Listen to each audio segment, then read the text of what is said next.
దిశగా పయనం సాగిస్తూ ప్రజా కళా వేదికను స్థాపించి కవిగా, రచయితగా, సినీ నటుడుగా అన్ని కళల్లో ప్రావీణ్యం పొంది సమాజంలోని సేవా తత్పరులకు వారి సేవలు సమాజానికి ఆదర్శంగా ఉండాలని కోరిన ఆదర్శప్రాయుడు విలేకరి ఆరవ జైపాల్ తిరుపతి ప్రెస్ క్లబ్ లో ప్రజా కళావేదిక తరపున అవార్డులను అందించారు. ఇప్పటికే 6 కార్యక్రమాలను జరిపి ఎందరో మహానుభావులను సన్మానించి ఎప్పటికైనా సేవకు సత్కారం ఉంటుందని నిరూపించారు. మొదటగా ఎస్వి మెడికల్ కాలేజ్ సర్జరీ విభాగం ప్రొఫెసర్, ఆసుపత్రి వైద్యులు డాక్టర్ రోజా రమణికి మదర్ తెరిసా జాతీయ అవార్డును అందించారు.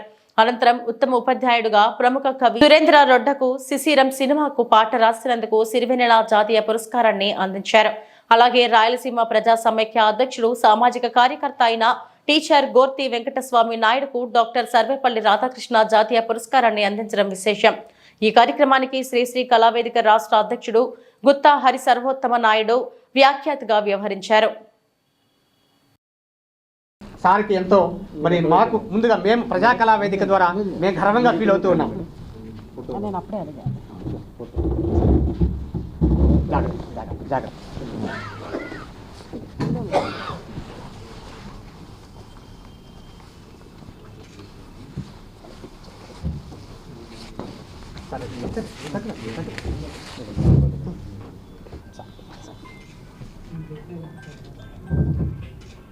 మా సినీ గేయ రచయిత శిశిరం అవార్డును అందుకుంటున్నటువంటి సురేంద్ర రొడ్డ గారికి శుభాకాంక్షలు తెలియజేస్తున్నాను.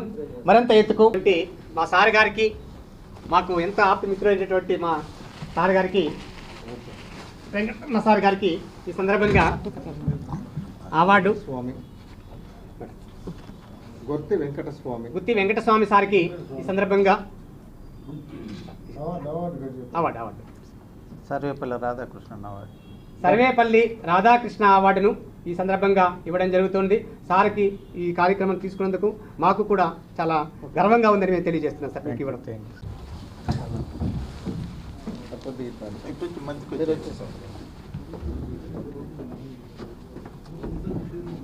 మీ అందరికీ థ్యాంక్స్ సార్. సార్ ప్రతిదాంట్లో కనిపిస్తూ ఉంటారు సార్. శుభాకాంక్షలతో మన తెలుగు వారి పండుగ, తెలుగు వారికి ఎంతో ప్రియమైనటువంటి ముచ్చటైనటువంటి పండుగ, అందరూ హర్షించదగిన పండుగ. అందుకే భోగి శుభాకాంక్షలతో మా మిత్రులైన జర్నలిస్ట్ మిత్రుడికి, మా జర్నలిస్ట్ మరి వచ్చినటువంటి ప్రతి ఒక్కరికి కూడా ఈరోజు భోగి పండుగ సందర్భంగా ఒక మంచి కార్యక్రమానికి శ్రీకారం చుట్టడం జరిగింది. ఎందుకంటే ప్రజా కళావేదిక ప్రజల చేత, ప్రజల కోసం, ప్రజలకు అక్కరైనటువంటి పండుగగా దీన్ని నేను వర్ణించగలను. ఈ ప్రజా కళావేదిక అనేటువంటి కార్యక్రమంలో భాగంగా ఈ ప్రజా కళావేదిక ఏర్పాటు చేసి లేకపోతే నిర్ణయాలు తీసుకుని 6 నెలల తర్వాత మరొక ముఖ్యమైన కార్యక్రమానికి శ్రీకారం చుట్టడం జరిగింది. అదే ఈరోజు మన జర్నలిస్ట్ సోదరుల మధ్య, జర్నలిస్టు యొక్క మిత్రుల మధ్య ఈ కార్యక్రమాన్ని చేయాలనేటువంటి ఉత్సాహంతో ఈ కార్యక్రమాన్ని నేను తీసుకోవడం జరిగింది. ఇది ఒక వినూత్నమైనటువంటి కార్యక్రమంగా మీ ముందుకు తీసుకొని వస్తున్నాను.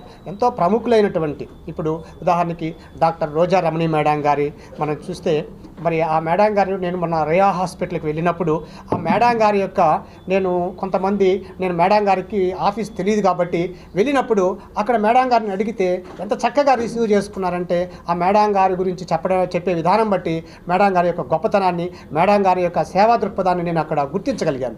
మేడం గారు నేను వెళ్ళినటువంటి చిన్న పనికి మేడం గారు ఎక్కడో ఉన్నారు, అయినా కూడా మేడం గారు చేసి ఆ యొక్క ఒక చిన్న పని చేస్తే ఆ పని చెప్పడం వల్ల వాళ్ళు ఎంత చక్కగా నన్ను కూడా రిసీవ్ చేసుకున్నారంటే అంత గొప్పగా రిసీవ్ చేసుకున్నారు. మేడం గారి యొక్క సేవా కార్యక్రమాన్ని నేను అక్కడ గుర్తించాను.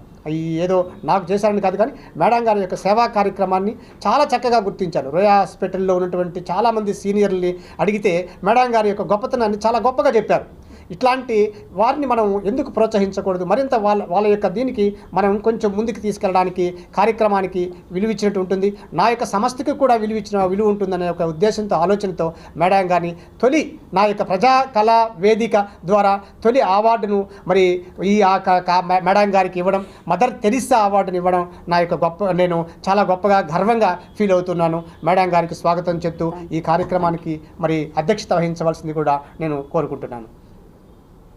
అదేవిధంగా సురేంద్ర రొడ్డా సార్ గారు మరి నేను కవిగా తొలినాళ్ళలో ప్రారంభించినప్పుడు సార్ నాకు పరిచయం లేదు.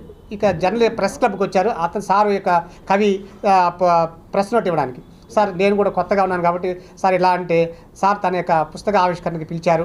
ఆ సందర్భంగా పరిచయమైనటువంటి సారు మళ్ళీ ఆ తర్వాత అంచెలంచెలుగా నన్ను కొన్ని ఒక సంస్థలోనికి చేర్చడం, అందుకు సురేంద్ర రొడ్డా సార్ గారు మొదటి సహకార గురువుగా నేను సార్కి గౌరవిస్తున్నాను. మంచి కవి, రచయిత, మరి మంచి సినీ గేయ పాటని తొలి పాటని సంచలనంగా సృష్టించబడినటువంటి ఈ యొక్క సురేంద్ర రొడ్డా గారు ఎన్నో పుస్తకాలు రాసినటువంటి 3 పుస్తకాలు కూడా అద్భుతమైనటువంటి మరి ప్రజల్లోకి వెళ్ళడం, ఆ ప్రజలు మరి ఎక్కువగా దాన్ని ఆ పుస్తకాలను ఆకర్షించడం, సార్ యొక్క కవిత్వాలు కానీ రచనలు కానీ చాలామంది ఇష్టపడుతూ ఉంటారు. చాలామంది అభిమానులు ఉన్నారు సార్కి. ఇట్లాంటి వ్యక్తిని అందులోనూ నన్ను తీసుకుని వచ్చినవే కాకుండా తొలిసారిగా మన తిరుపతి జిల్లాలో ఉన్నటువంటి మనకి దగ్గరగా ఉన్నటువంటి వారిని మనం గౌరవించుకోవడం చాలా ఉత్తమమైనటువంటి దీనితో సార్ గారిని ఎంపిక చేయడం నాకు నిజంగా సురేంద్ర రొడ్డ గారికి శుభాకాంక్షలు తెలియజేస్తూ ఈ కార్యక్రమానికి మరి ఎంతో గొప్పగా మరి గర్వంగా ఉంది. సార్ గారికి కూడా నేను ఈ మరి ప్రజా కళావేదిక ద్వారా సార్ని కూడా ఎన్నుకోవడం. మరి అదేవిధంగా మరి సర్వేపల్లి రాధాకృష్ణ మరి సార్ గారికి సిరివెన్నెల ఎందుకంటే తొలిపాటే సిరివెన్నెల శాస్త్రి ఏ విధంగా అయితే తొలిపాటతో మరి సంచలనం సృష్టించబడ్డాడు, అదేవిధంగా సురేంద్ర రొడ్డా సార్ కూడా టీచర్ ఉపాధ్యాయుడైనా కూడా ఒక చక్కటి పాటతో ఆ పాట ద్వారానే తొలిపాటలోని సిరివెన్నెల సీతారామ శాస్త్రి అంత గొప్పగా ఆ పాట రావడం, ఆ పాట యొక్క ఔన్నత్యాన్ని చాలామంది హర్షించడం, ఆ పాటను అందరూ కూడా పొగడంతో సార్ని ఈ యొక్క కార్యక్రమానికి ఈ యొక్క అవార్డుకి నేను ఎన్నుకోవడం జరిగింది. అదేవిధంగా సర్వేపల్లి రాధాకృష్ణ జాతీయ అవార్డు మరి ఇంతకుముందు మన గుత్తా హరి సర్వోత్తమనాయుడు గారు చెప్పినట్టు నేను సార్ ఇద్దరం కలిసి ఎన్టీఆర్ జాతీయ అవార్డు పొందాం ఒకే స్టేజ్ మీద. మాకు ఒకరికి తెలియదు, మాకిద్దరు ఎవరికి తెలియదు. అయితే మేము అనుకోకుండా ఆ అవార్డులు రావడం, సార్ ఇదే విధంగా నా పక్కన కూర్చోవడం, మేమిద్దరం కూడా పరిచయం అవ్వడం, అక్కడ మేము నందమూరి తారక రామారావు జాతీయ మరి బహుమతిని అక్కడ అవార్డుని మేము తీసుకోవడం, ప్రశంసా పత్రాన్ని తీసుకోవడం మరి చాలా గొప్పగా జరిగింది. ఆ అవార్డులో సార్ కూడా ఎంతో గొప్పగా మరి అవార్డు సార్ కూడా ఇవ్వడం జరిగింది. అప్పుడు తొలిసారిగా నాకు సార్ పరిచయం ఇవ్వడం, ఏం చేస్తున్నారు ఎట్లా అని అడిగితే సార్ వివరంగా చెప్పారు. అప్పుడు నేను